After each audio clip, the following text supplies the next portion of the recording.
Today we're helping the Mississippi Symphony Orchestra open their 78th season. It's kicking off this weekend with an electrifying event that's Nuttin' But the Blues. I love that name. And they're spotlighting Miss Shayna Steele, who's joining us in the studio. She's going to be singing her heart out this upcoming weekend. So welcome. Thank you. And I have to say welcome back. So I normally would say you brought the cold weather from New York. You were born in Mississippi, moved. But we actually just created the cold weather for you. So it's warmer. I mean, it's warmer in New York than it is here now. This is true. I left spring behind and welcomed winter when I came down south. Will you just take all winter right back with you? I will, gladly. When you fly back up north. But so Mississippi is where you were born. No, I wasn't born here. You weren't born here. No, my dad was stationed at Keesler Air Force Base, so I was actually born in California. But you called Biloxi home for a little while. So what were the age range of you living in Biloxi? I moved there right before I turned 10 years old, and I left after I graduated. And then you still come back often because you consider that home where family sort of is. The whole fam's there. Yeah. So when did you start singing? When was that like? I feel like most people who make it to a larger stage came out of the womb singing, or the family would feel that way. But how did you find your love of voice? Oh, my father was an incredible vocalist. He passed away 4 years ago, and he taught me everything that I know. He was performing when he served in the Air Force. He was performing, you know, the different talent competitions leading up to like Tops in Blue, which I'm sure a lot of people have heard about. And I went to those shows and watched him and would get on stage and sing. So that started at 2 years old for me. And then you left Mississippi and you've kind of made voice a career. I know you're a Golden Eagle, and I'm going to call you know, you were there for a year, so that makes us one and the same. That's right. In that way. But what called you to the Big Apple? I know that's where you left and headed to New York and to pursue your dreams. So what drew you there? Well, I wanted to be on Broadway, and I didn't know how it was going to happen. How was a little girl from Biloxi going to make it in New York City? And thankfully, I had a couple of friends that were established there, including a former manager of mine. Back in the day, I did Star Search when I was like 15. I love that. Ed McMahon Star Search. And so that same manager I was working with, I reached out to her when I was there over the summer and said, you know what, I think I want to go on some auditions. And so she started sending me out, and I went in for Rent, which was probably like the third or fourth audition I went in for. And you got it. And I booked it. Yeah. What was it like your first? I mean, because from what little I know of Broadway, in fact, one of the best insights is there's a wonderful photographer out of Oxford. Her name is Skipping Me, but she was a guest here on Good Things. She kind of shoots the behind the scenes there on Broadway. Okay. And anyway, it just goes to show that, man, there's a lot of work that goes into that great performance. Absolutely. And then y'all have to do it like a bazillion times. Yeah. So the first time though you stepped on stage and got to open up your voice and sing as you know, a vocalist on Broadway, what was that like? And it was an out-of-body experience. It's just something that I had dreamt about and waited for so long. So to actually be doing something that I had been manifesting for so many years, it is an out-of-body experience, and it's also I'm able to recognize it now that I'm older and wiser. Is that it really is possible, no matter where you come from. It's really possible to pursue and achieve whatever it is that you put your mind to. And keep going, because it's one thing to, you know, get that first role. It's another thing to sort of be able to make a career out of it or have these opportunities coming. And now you were talking about your time here in Mississippi, but we went faster in your timeline. But what year were you Miss Mississippi National Preteen that you kind of dropped that little bit of tidbit of information? Oh my gosh, yeah. So that was 1987. 88, I believe it was. I was Miss Mississippi National Preteen. I was 11 years old. And then you got second runner-up for the National. In the National, yeah. I won the talent portion of the pageant, which that seemed to be what I kept winning. And I went through the whole, like, Miss Mississippi, Miss America, whatever, the world of Miss America. And I was just like, you know what, pageants are not really for me, but I would always win the talent portion. And I thought, well, maybe I need to just focus on music. Well, you bring up a good point, though, Shayna, because before you had like the internet and you had the different platforms, or you even had the vocal contests that we have now. I know you mentioned Star Search. You know, that for young women, that was one of the only stages that they could utilize if they enjoyed singing or dancing or sort of had a platform. Pageants were a gateway for that. They absolutely were. And when people ask me that, I say, you know, thank God for pageants, because they did that. That was the way for me to be able to branch out as a vocalist outside of Mississippi, to be on a national stage, to have that experience of being on a big stage. So I'm incredibly thankful for the National Preteen Organization for giving me the opportunity, because it just kind of set the stage, no pun intended, for what was to come. What was to come is a lot, a wonderful career. Yeah. And then bringing you back to Mississippi for tonight with the Mississippi Symphony Orchestra. This is only like your second or third time to sing in Mississippi, which is incredible. Since I left. Right. Yeah, I sang with the Gulf Coast Symphony in Biloxi many years ago, and then I've come back with my band to sing some of my original stuff every time I put a record out, which I'll also do in May as well. So how did the collaboration with the orchestra happen for Nothing But the Blues? I guess it's opening up tomorrow night. Yeah, tomorrow night. It's just one performance. Actually, so the program was created during the pandemic because obviously everything shut down musically, including the orchestras. So when orchestras started to do online streaming concerts, it's a lot easier to just bring in one singer than maybe 3 or 4. You know, they were calling us super spreaders because we're just projecting so much. So when Jeff Tyzik, who did all the incredible orchestral arrangements for the show, said, you know, let's get this blues show out there. I think it'll be a great show to do right now. It's easy to put together. There's one vocalist, and it kind of took off from there. We got such a great response, so everyone's starting to pick the show up, and it's exciting. I love singing the music. When you had the opportunity to sing the blues, was it a connection because you had Mississippi roots, or did it make it more of a, like, I'm doing that because you had Mississippi roots? Like, which came first, chicken or the egg? I think, Jeff immediately thought of me when he wanted to put a blues program together because of my history with blues music. I mean, my original music is very blues and jazz adjacent, or jazz influenced. So therefore, it was kind of a natural thing for me to jump into this program. So yeah, it was more of like, well, what can we create around Shayna's voice, which is incredibly flattering for someone like me. And then to think about like all the music that you have to choose from. How do you start narrowing down blues options for, how long's the event? Maybe 2 hours? Something like that with an intermission. But there's also other songs outside of the songs that I'm singing. But the songs that I'm focusing on were made famous by Black female blues singers, which to me is, those are the giants of blues music. Those are incredibly large shoulders to stand upon. You know, they were pioneers in blues and jazz music in a time where it wasn't necessarily accepted for a woman to be singing about something so sensual or so like real. So that to me, I'm proud that I get to represent those women. And then you to be the only one, or not the only woman on stage. I know there's plenty of women within the orchestra, but you standing there and sort of owning it and having sort of that moment. That's got to be different than being on Broadway where there's a lot of things going on. Absolutely. I know there's solo acts, on the stage, but then there's a lot of sort of moving pieces. Is it a little bit different when it's just Shayna Steele up there? Well, and your musicians. It's different and it's the same. I mean, transitioning from Broadway to being a solo artist, it definitely was a bit of a learning curve, but now I've been doing it for so long. The thing that I find is the same, and where I take my Broadway training is that I'm always telling a story. I'm never a singer that gets up and is just like, let me just sing you all the fantastic things I know how to do with my voice. It's just like, I want it to be authentic, and I want it to be genuine. Whatever lyric I'm singing, I really do pay attention to that. And people need to pay attention to how they can get their tickets for Nothing But the Blues. It's 7:30 tonight.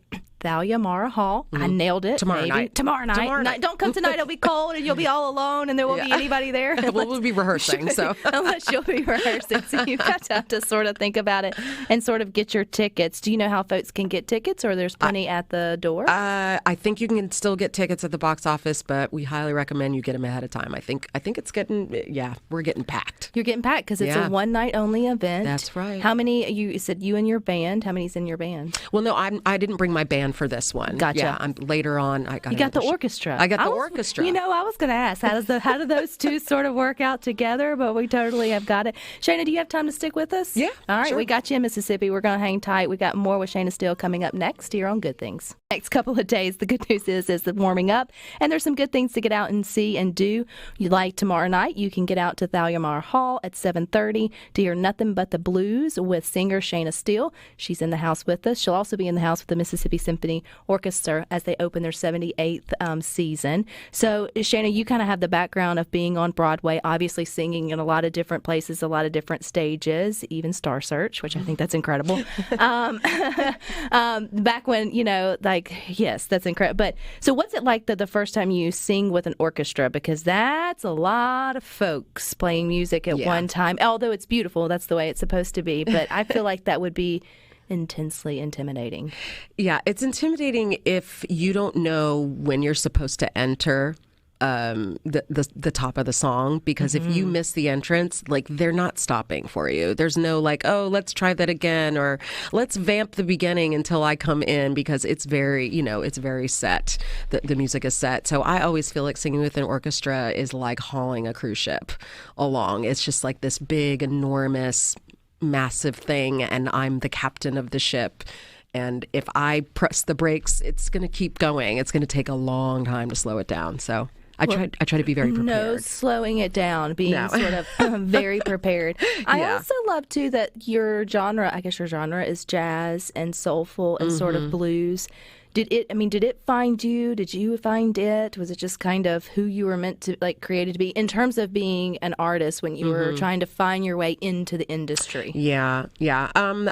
Anytime that I've worked with certain people in the industry, especially when you're working with record labels, they definitely want to peg you as one style of music. They want your album to be cohesive, and that's always been difficult for me to do because I love so many different styles. I consider myself a multi-genre artist. So the music has definitely found me, and when it comes to terms of like picking songs or writing for an album, I'm just more of like, well, what would I want to listen to, as opposed to what would get me a Grammy nomination in the R&B category. It's just, I can't think from that mindset, or it just won't be genuine. It wouldn't be genuine. No. And I agree with that. And when you think about how many artists are after sort of that Grammy, and there's only like one, there's so few that actually sort of make it, when if they would have spent their career doing something more authentic, would it have given them more life to their career, or just even more joy? I mean, I think that's kind of in any entertainment profession that one has to sort of wrestle with, for, for sure. Speaking though of the blues, I mean, when we think back to the blues here in Mississippi, birthplace of it, in that respect, I also don't think about the orchestra playing the blues. That's the beauty of it, though, right? Is the fact that it's a unique experience. So how does that work? Well, the blues program, so the way that the orchestras work is that the configuration of the orchestra is usually based on the genre of music. Obviously, when I'm doing any kind of a Christmas program, it's a much more like classically based. You have harps and you have French horns and, I can't even, my brain is not. I need my catfish. That's what it is. I haven't had your catfish, I haven't had catfish your barbecue yet. And your king cake. Yeah. As opposed to like when you're doing the blues program, there's going to be more horns in that setup. So it's really fitting. And if you listen to some of the old, Billie Holiday or Ella Fitzgerald records, where they're covering a lot of these songs that Bessie Smith and Ma Rainey were doing, there are a lot of strings in those recordings. It's actually quite common in this style of music. And that's something, too, I think when you take the time to go to events like this and sort of see pairings that, unusual is not the right word, but just, from a different perspective, you get to you're opened up to a new way of hearing the music you've heard for a long time, or you think you just hear it in one way, or you're only told that it's just, guitar or saxophone or sort of whatever, but then you recognize, wow, their influence into the blues also brought in so many other instruments and genres as too, even though they influenced so many other genres that were never created sort of, after them in that way. I love, though, that You usually come back from Mardi Gras, which we were talking about. It's on everybody's mind right now. They're either that or baseball. And so, headed down to Biloxi for Mardi Gras. I know you're not going to make it sort of this year, but we were talking about king cakes. And so we're going to try to figure out a way to get you a king cake back to your husband. Who now your husband, has he ever come to Mississippi with you? Yes. Well, we got married in Biloxi. Okay. Yeah, actually, it was right after Hurricane Katrina. Our wedding was the first event that the Beau Rivage had. Really? Yeah. That's pretty cool. Yeah, it was pretty cool. That's pretty cool. It's also pretty cool. One of your other only times to sing in Mississippi after you left was when? At inauguration? No, well, when I was still living here, when I was a kid, I sang at Ray Mavis's inauguration here in Jackson. You're just full of like little surprises. Oh, yeah. In that way. And, okay, so albums. You've put out a few. How many albums, Shayna Steele, do you have out? I've put out 3 full-length albums, and I'll be putting out a 4th on April 21st. Are they all still the same sort of style of music, or do you sort of play around with each album and do something different? I mean, it's definitely going in the same direction. I mean, when you listen to an album during a certain time, it's reminiscent of the era. Like, you can tell, like, oh, she was listening to a lot of Erykah Badu during that time, or Jill Scott. But as time has progressed and I've gotten older, it's definitely turned into my own thing, like my own sound. But this new album, I think, represents me as an artist the most out of everything. Albums, like, I guess I think of it in terms of like with a writer. Every time you put out a new project, particularly like a longer book, or if you're a novelist, it's a completely different story. It's like there's themes of the writer that's in them all, but then they're all different collections of different thoughts and different times and different whatever. Yeah. So, I mean, before you sit down to sort of think about, okay, this next album, what kind of goes through your creative process of what collection, I guess, of offerings you want to add to that one? Does that make sense? Yeah, it absolutely. I think of it as chapters instead of songs. I don't know. Yeah, and I know that the singles game is big business right now. Everyone's all about singles and getting on Spotify playlists. But I'm really old school. I think of an album as a book. I'm telling a story. I'm pretty specific about the order of songs that I put them in, not only from a musical standpoint, like what key. You don't want to put like 3 songs in the key of C back to back because that can get a little boring, down to like, well, does the story make sense? Just the flow of an album. Because I grew up in that era of the 80s where you listen to an album from beginning to end. There was no skipping forward, unless you wanted to fast forward a tape and sit there forever. And then wind it back and then flip it around exactly. and do the whole thing. Yeah. Which I think it's funny that when things are getting what was once old is new again, and sort of the records are having its moment and sort of its comeback. We just skipped right over CDs and tape cassettes. We said, you know what, we're just going to go right back to the vinyl. Let's just go way back if we're going to go back in that way. It's funny. I mentioned Shayna King Cakes in our text on our text line. Ray in Long Beach. Paul's Pastry in Picayune ships king cakes internationally. Oh, so I'm telling you. Come on, somebody. How have you been associated with Mississippi for this long and hadn't had a Paul's Pastry? We're going to fix that. I probably have, and we won't hold it against you. We will just totally make sure that that we eradicate that, and then from now on, you'll definitely know. Okay, talking about tomorrow night, 7:30 it opens up. Yeah. How about you said about 2 hours with intermission? But anything else about the show you want us to know about, or what to expect when we come and enjoy some great music? Well, I'd say the last time that I did this show, I remember everyone said I felt like I was walking into a different time, a different age, and that's really what we're trying to bring to the stage. I mean, just the band and the orchestra in general, like the way that they sound, the arrangements are so authentic, they're so lush, and I mean, I feel like I bring it, so you're gonna be happy. So what are you wearing? Like a big dress? Or I always have something. I am, I never wear the same thing over and over again for a performance. So I've got a couple things up my sleeve. When you think about you're going back in time now, I'm thinking, man, is your mic going to be like they had it like back in the day? No, I don't know how good those sound in a live setting nowadays. Now on TV they make it look, and in the movies they make it look super real. That's not what they're recording on, though. No, I totally get it. For sure. So I have no idea what I'm singing. I mean, I do have favorite mics. One song you're most looking forward to? Probably, oh gosh, that's so hard. That's hard.